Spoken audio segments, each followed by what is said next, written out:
Hey Eagles fans, I'm Thomas Mott. Welcome into Philadelphia Eagles Now, and as promised, the long-awaited Eagles Mailbag is here, where you guys, on I think Monday's video, used the hashtag Eagles, got your questions in, and I'm going to try and answer basically every single one. I think I pulled as many as I possibly could to fit in this video. If we don't get to all of them, we'll probably do another Eagle Mailbag in the coming days, because you guys have a lot of good questions, and I hopefully have a lot of good answers for you guys. Let's go ahead and start with Samuel Kim, who asked, hashtag Eagles, do you think the Eagles will sign Jadeveon Clowney or Everson Griffen or trade for Yannick Ngakoue? Great question here. We've been talking about it all week long. Started with a video, I believe it was a couple days ago. I think it was the Wednesday video where I talked about free agent additions the Eagles could possibly have, and then we talked about it, obviously, in the Eagles news and rumors whenever we got into Derek Barnett's option, and then, of course, the fact that the D-line's good, but I think it could still be better. Here's the deal. If you're wondering if we have the money to do it, the answer is yes. The Eagles have the 5th most cap space following the NFL draft right now, about $23 million overall. That can change based on rookie contracts, but they'll still have enough to get any one of these guys.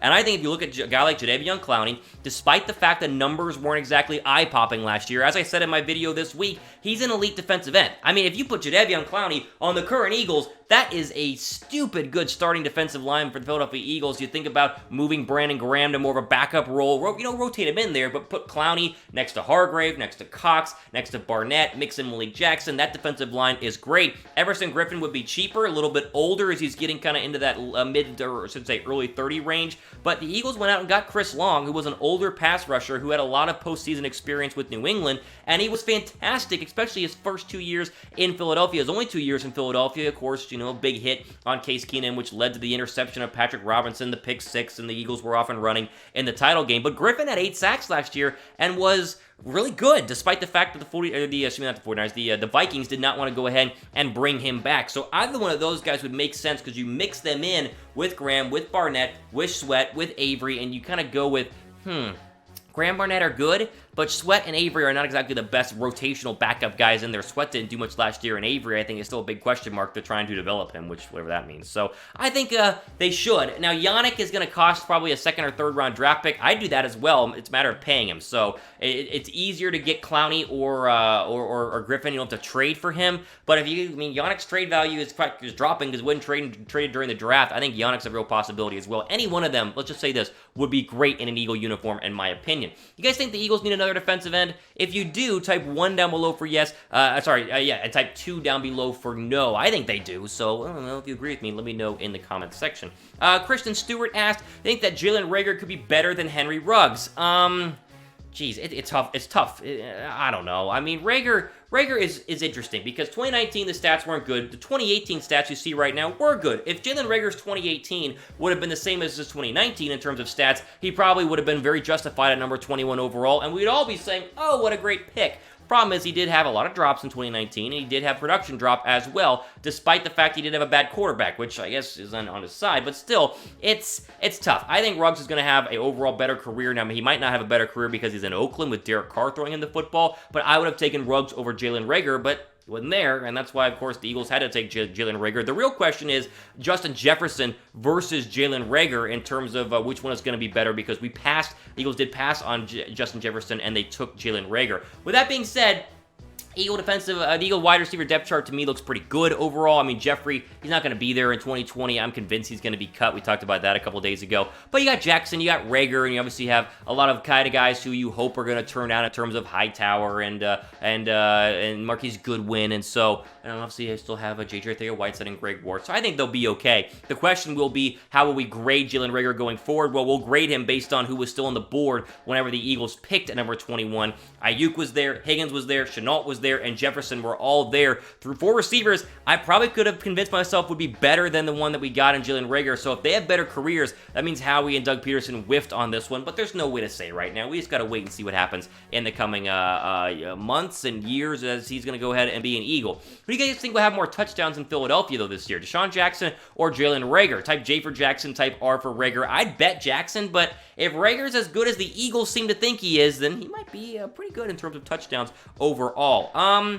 Let's see. Lombardo asked, do you love your Baylor players? Please, P.S. I send my deepest regards to RG3 for you. Okay, this is funny. I do love my Baylor players. If you're new to the channel, I graduated from Baylor. I called Baylor games. I've been in Baylor locker rooms. I've been in Baylor new press conferences. I mean, I was surrounded by Baylor in my college career, and I interviewed a lot of future NFL stars. I mean, I was right there watching CeeDee Lamb. I watched Baker Mayfield. I watched Denzel Mims. I wasn't there for RG3, but I met RG3. So I love the Baylor players. I've seen them up close, but a lot of the guys I talk about here on the channel are great players. Mims is going to be really, really good. And obviously, I thought CeeDee Lamb was good. I saw him in person when Baylor played Oklahoma. I like him. I was never an RG3 fan because, of course, he played for the Washington Redskins, but I digress. Poor RG3. He's a backup right now in Baltimore. He'll be fine. But yes, Lombardo, I do love my Baylor Bears. I'm a little bit biased. Also, I do love when you guys click the notification bell. A little transition there, right? You like that? Listen, if you're subscribed to the channel, like 9,000 of you guys are, and you need to click the notification bell as well, I'll tell you why. When you click the notification bell, that lets you guys be basically told when I drop a new video. Drop a new video, your phone will say, New Eagles Report, here it is, you can watch it.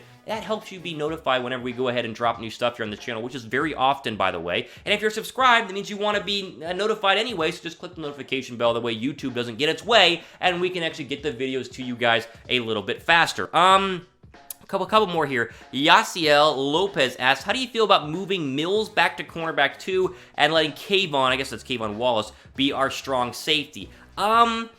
You know, how raw is Kayvon Wallace going to be? Remember, Brian Dawkins had a tweet earlier this week saying, be patient with him, let him develop into the player he needs to become. He'll be on the field, and he can play in the nickel as well, but I think they're going to go ahead and leave Mills there in the secondary. I think it's going to look like this. Slay on one side, Maddox on the other, Jones probably in the slot, although, again, Maddox and Jones can flip-flop. Mills and McLeod will be your two safeties. They want Wallace to eventually be the safety of the future. Jalen Mills is on a one-year deal, and if Mills doesn't cut it halfway through the season, then Wallace will probably go ahead and be in there, as he had a very good year and a very good career at Clemson. I wouldn't worry about moving right now. Let's see what happens in camp. I think Mills has the upper hand because, of course, he has experience, but if Wallace is as good as they say he is, and they say it's a steal in the 4th round, and I'd go ahead and move him over only if Jalen Mills is going to struggle. Okay, we've had a bad secondary in Philadelphia for a long time. Do we have a top 10 secondary right now in Philadelphia? If you guys think that we do, let me know in the comment section down below. Type Y down below for yes, and type, I believe it's N down below for no if you guys do think we have a top 10 secondary right now in the National Football League.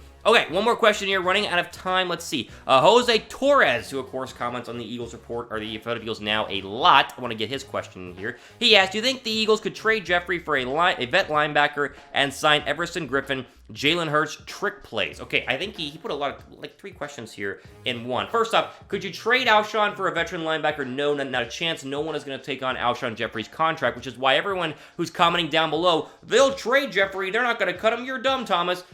No, it's not how it's going to work. He costs too much money. They will not be trading Alshon Jeffery. They will cut him probably right after the July 1st cutting deadline that's out there in the National Football League. So no, there's no way a team would give us a veteran linebacker for him. But I get your thinking. We need a veteran linebacker.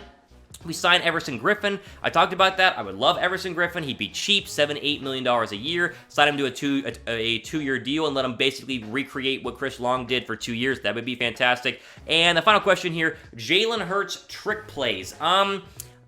I guess he's asking about the Jalen Hurts packages that they're going to run there, which we talked about here on Philadelphia Eagles Now a couple days ago. They're going to run basically a Taysom Hill package on steroids is the report right now. Is that what you're asking? I think it is. Listen, Hurts is a good runner. He had 20 rushing touchdowns at Oklahoma last year and over 1,000 yards rushing. He had like 233 carries. It was unreal, as you see on your screen right now, the stats that he had running the football. And so, yeah, they are going to have trick plays. I think if Jalen Hurts were to just be a backup quarterback in 2020, Eagle fans are going to riot. Like, this is crazy to draft someone in the 2nd round, a team that is close to being a Super Bowl contender, and then not use him. Like, he's going to be a weapon. They're going to use him, and hopefully, and again, this is the big thing, hopefully it works out, right? For as much as I don't like the Jalen Hurts pick, and you guys know, I've talked about it all week long, Jalen Hurts pick to me is dumb. For as much as I don't like it, I don't wish anything bad on him. I want him to have a good year. If the Eagles are, if he's proved wrong, that means the Eagles, if I'm proved wrong, it means the Eagles had a good season. means you guys are happy and the Eagles are going to the postseason, which helps us out here. So I don't wish anything bad on him. I don't want him to just be a backup quarterback. I hope these gimmicky plays work. But I remember a very good running quarterback named Michael Vick, who was a Philadelphia Eagle, who eventually became a good starting quarterback. But that one year, Donovan McNabb's last year, Vick and the whole weird Wildcat stuff didn't work. Two of them on the field, they'd hand the ball off to Vick. It never worked out in Philadelphia